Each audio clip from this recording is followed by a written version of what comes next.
A masculinidade te ofende? Caso a resposta tenha sido um sim, parabéns! Você está no caminho certo para se tornar um criador de conteúdo de sucesso e até, quem sabe, um roteirista de Hollywood. Tudo nos homens parece despertar o nosso desprezo, não é? São brucutus que ocupam espaço, transpiram, têm barba, fedem e ainda por cima têm a pachorra de serem calvos. Além disso, controlam o mundo através do patriarcado, onde meros cortadores de cana possuem mais poder social que estudantas universitárias entrando de graça nas baladinhas. Os homens gozam de infinitos direitos a mais do que as mulheres. Eles são criaturas imundas e precisam ser extintos do planeta Terra e de sua órbita. É muito mais gostoso odiar alguém do que pintar um muro de creche, não é mesmo? E como o discurso de ódio ganha força? Pode até ser que você não odeie homens, mas é esperado que você transpareça essa ideia. Por diversos motivos, desde ideológicos até econômicos, odiar homens de preferência héteros e brancos é algo que agrega muito valor ao seu currículo e à sua argumentação. Você pode nem se lembrar mais, ou nem ter nascido naquela época, mas já houve tempos em que você podia escolher qual era o seu tipo de personagem masculino preferido. Aquele que sempre se levantava mesmo quando não havia mais esperanças, aquele que podia perder, mas não sem um esforço sobre-humano, aquele que se arriscava para conseguir desvendar mistérios ou conseguir tesouros inestimáveis, e até aquele clássico homem desajeitado, fracassado e meio patético, que acaba sendo o único que tem coragem de salvar a vida de todos, porque alguma mulher amada estava em perigo. Durante décadas, homens estampavam os pôsteres de filmes aclamados, e não eram modelos de passarela, não, eram homens com cara de homens. Praticamente, um mercado de protagonistas masculinas degladiando entre si, nas bilheterias. E extravagâncias à parte, o mais importante de tudo é que eram gerações de homens nas telas que não tinham medo de enfrentar o pior dos cenários e contra todas as probabilidades salvavam o dia, causando uma sensação de satisfação absurda no público, mostrando que nada é impossível para alguém que luta pelo que acredita. Mas esqueçam, esse tempo já passou. Hoje o massagista vai te mostrar porque a era dos heróis homens no cinema passou e como isso também destruiu em sua própria gênese a proposta da heroína empoderada. Afinal de contas, um parasita não pode ser herói, não é mesmo? Não se esqueça, curta o vídeo,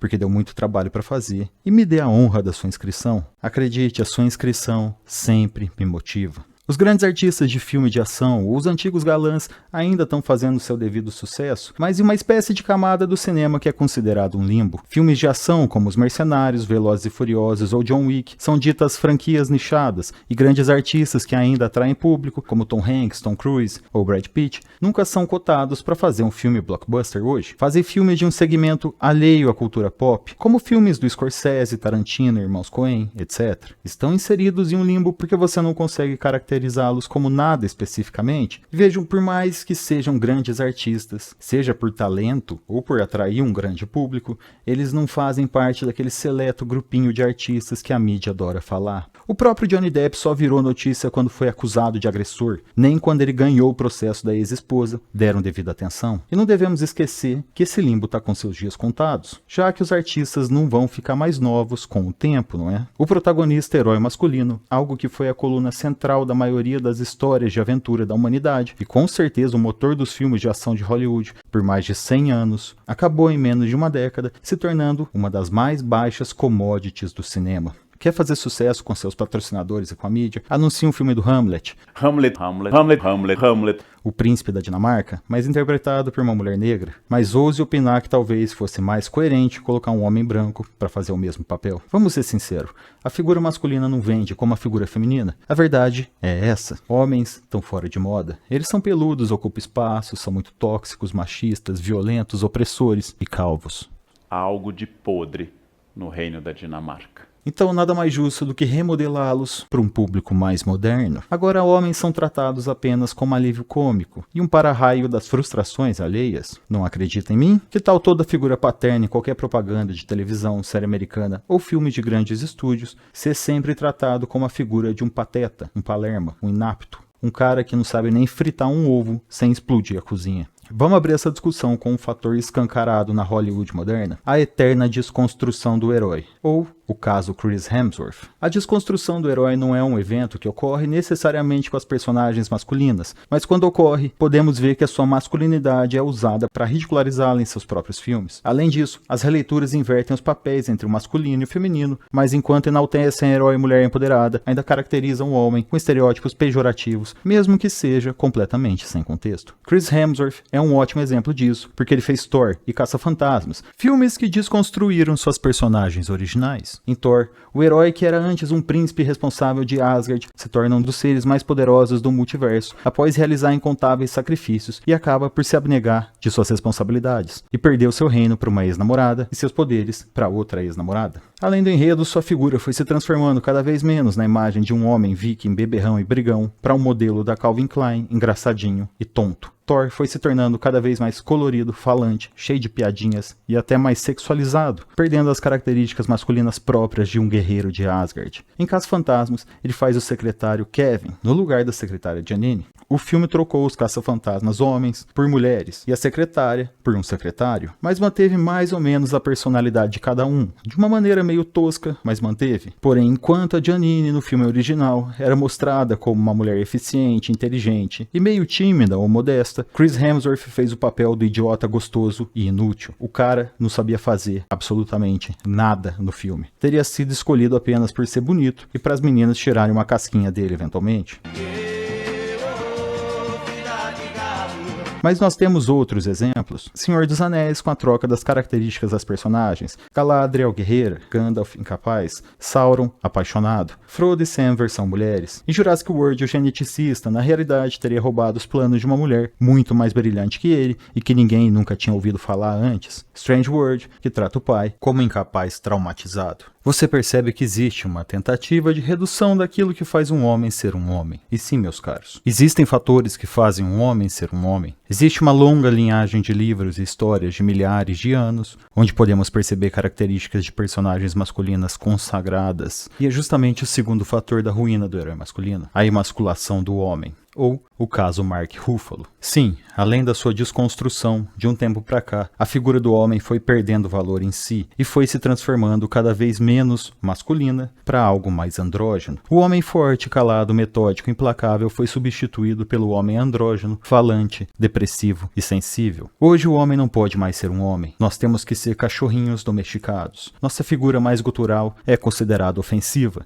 e é mesmo. O excesso de testosterona torna a pessoa mais agressiva, quadrada, com mais pelos e menos cabelo. O homem másculo é feio e muitas vezes expansivo demais, mas também é resolutivo, protetor e destemido. E após gerações e gerações de judicialização das relações humanas e hipersensibilidade social, hoje é até perigoso você ser um homem. O herói masculino ideal deveria ser reflexivo, forte, determinado e certeiro em suas ações e palavras, evitando qualquer diálogo desnecessário. Isso você mistura e aumenta algumas peculiaridades e diminui outras, causando heróis mais fortes, outros mais debochados e outros totalmente lacônicos, mas todos seguindo um certo molde, que se mostrou de sucesso durante a história. Onde um dia você viu homens que transpareciam o próprio Marco Aurélio escrevendo meditações, hoje você encontra sujeitos barulhentos, que gritam, esbravejam e recorrem demais à violência. Aí mora a dualidade da vítima e do algoz. O ser humano na atualidade só pode desempenhar dois papéis sociais, o de opressor ou o de oprimido. A visão materialista histórica da maioria dos autores e produtores da atualidade culmina na apresentação de um mundo pintado como preto e branco. Acreditam que o homem branco é a causa de todos os problemas do mundo, então ele deveria ser sempre ridicularizado ou retratado como um vilão. Quando os homens não são chauvinistas agressivos, são afeminados, traumatizados e inofensivos. Às vezes vemos como protagonistas homens que precisam da ajuda das mulheres para tudo, e outras vezes vemos mulheres que não precisam dos próprios heróis para nada, causando o famoso fanbase da Marvel, em que anunciam um filme de algum herói e acaba sendo um filme de alguma heroína secundária que não teria público caso tivesse um filme solo. O novo Hulk de Mark Ruffalo é o porta-estandarte da emasculação do homem. Após a Guerra Infinita, tornou-se apático, faz yoga para relaxar, toma uma carcada da She-Hulk por ser homem e tentar explicar para ela como controlar sua raiva. O Hulk é literalmente a dicotomia ali entre o homem e o animalesco. Bruce Banner, o gênio, e Hulk, a força bruta. Chegou a ser personificação do ódio nos quadrinhos e se tornou um ex-bodybuilding de tipóia que encarna o Fiuk às vezes. E talvez o último aspecto seja algo que nós sempre pesamos na equação, mas sempre nos esquecemos por sua obviedade. O consumismo odeia homens. Por mais que a ideologia tenha peso na emasculação dos heróis, a pressão econômica especulativa é um dos grandes, se não o maior dos fatores, para termos menos heróis e menos histórias voltadas para o público masculino hoje. Muitos se surpreendem ao descobrir que são as mulheres que realizam cerca de 75 a 80% dos gastos e das dívidas do Ocidente, seja por serem as responsáveis muitas vezes pela economia doméstica da família, ou por serem mais propensas a gastos com cosméticos, medicamentos, moda e serviços. A mulher irá se tornar a principal figura do consumo a partir de 2030, quando a Morgan Stanley projeta que 50% da população americana de mulheres acima dos 40 anos estará solteira e sem filhos. Uma mulher solteira proporcionalmente gasta 2 vezes mais do que um homem solteiro da mesma idade. Então realmente há uma motivação econômica para o entretenimento focado em figuras femininas. O problema é que os homens ainda gastam mais do que as mulheres em entretenimento. E quando entramos em entretenimento audiovisual, a dominância masculina é massiva.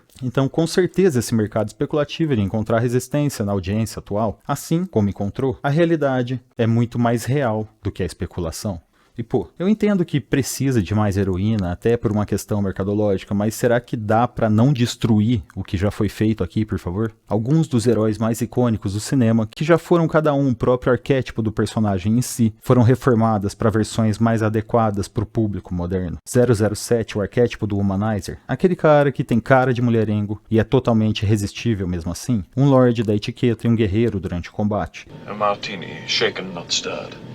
Foi reduzido a um tiozão aposentado e hipertenso que não consegue mais atrair as mulheres. Ao contrário, causa repulsa e vira alvo de piadas. Não consegue resolver nenhum problema sem ter de explodir um quarteirão inteiro ou apanhar igual um condenado. Acabou virando alívio cômico do próprio filme, tornando-se babá e sendo substituído por alguém mais diverso. O cara é o próprio Austin Powers, sem mojo. Capitão Picard da Enterprise, a própria imagem da diplomacia, calmo, sem adereços ou extravagâncias, por algumas décadas considerado o herói ideal do telespectador mais reflexivo ou introspectivo, se transformou em um homem confuso, inseguro, ultrapassado, inferiorizado pelos seus comuns, que tem de dar explicações para alguém mais diverso sobre suas decisões tomadas, baseadas em décadas de experiência, e mesmo assim ser tratado como um empregado qualquer. Sendo aquele mesmo problema do Luke Skywalker, cadê a sabedoria que deveria ter sido absorvida durante todos esses anos? Cadê o heroísmo que foi a marca da vida dessas personagens? Neo da Matrix, que do mestre em artes marciais, voador, sobretudo, óculos maneiro, armamento pesado, o escolhido da trilogia inteira, virou um homem deprimido, vivendo à base de remédios, cheio de ressentimento, e no final teve seus poderes passados para Trinity, que ainda por cima estava corneando ele com outro cara. Todos os atributos dos homens foram sendo diminuídos ao longo desses últimos filmes, menos atraentes, menos calados, menos complexos, menos inteligentes, menos confiantes. E tudo isso está levando a um problema de haver uma ausência de heróis masculinos. Até mesmo uma ausência no imaginário de figuras masculinas para se espelhar.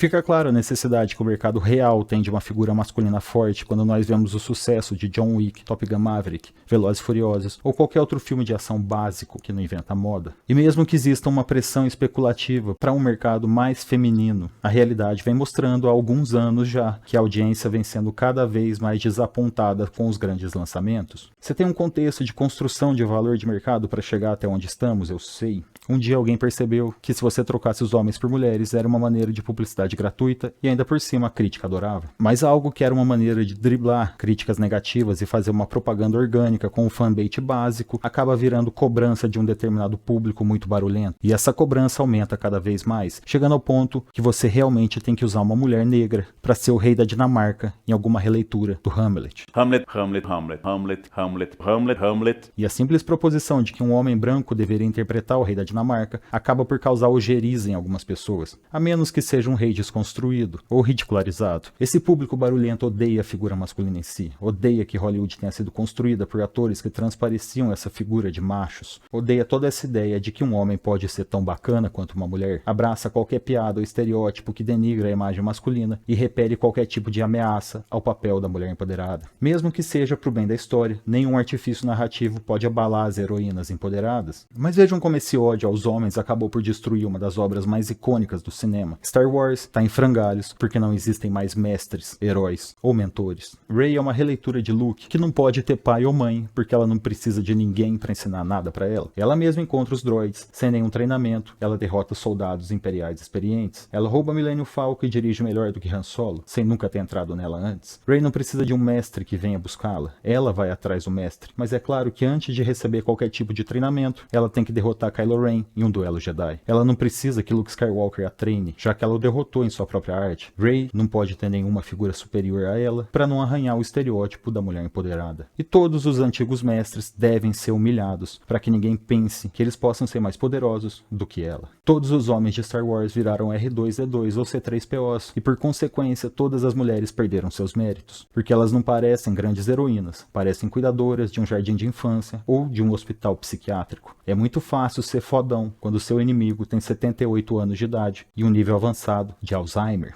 E olha, eu não tô pedindo pra que todo filme tenha sempre um homem de queixo quadrado e braço de granada tocando terror enquanto faz uma pose de rótulo de catuaba. Eu só tô apontando que existe uma tendência a bulinar características masculinas em quase todos os grandes filmes ou séries da última década pra saciar um mercado que não existe ainda e satisfazer uma militância barulhenta que nem vê os filmes que criticam. Os estúdios, então, invertem os gêneros em releituras modernas, desconstroem o herói durante sua franquia ou criam originais que consistem em ter o próprio homem como inimigo, achando que assim vão conseguir atrair um novo público, mas na realidade acabam por trazer certa repulsa dos fãs e muitas vezes desinteresse pelas obras originais. E pasmem, tratar todos os homens como idiotas todo o tempo afasta o público masculino das obras, fazendo com que eu me pergunte, cadê aquela tão pedida diversidade?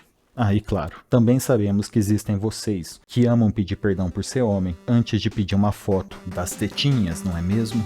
A gente tá de olho, viu, seus bovinos? É isso que eu tenho pra hoje. Não se esqueçam de se inscrever no canal. E cuidado com as Dalilas, meus Sansões. Hamlet, Hamlet, Hamlet, Hamlet, Hamlet, Hamlet, Hamlet, Hamlet, Hamlet, Hamlet, Hamlet, Hamlet, Hamlet, Hamletiano, Hamlet, Hamlet, Hamlet, Hamlet, Hamlet, Facebook, internet. Just in case, galeria dele o feeds. Algo de podre no reino da Dinamarca.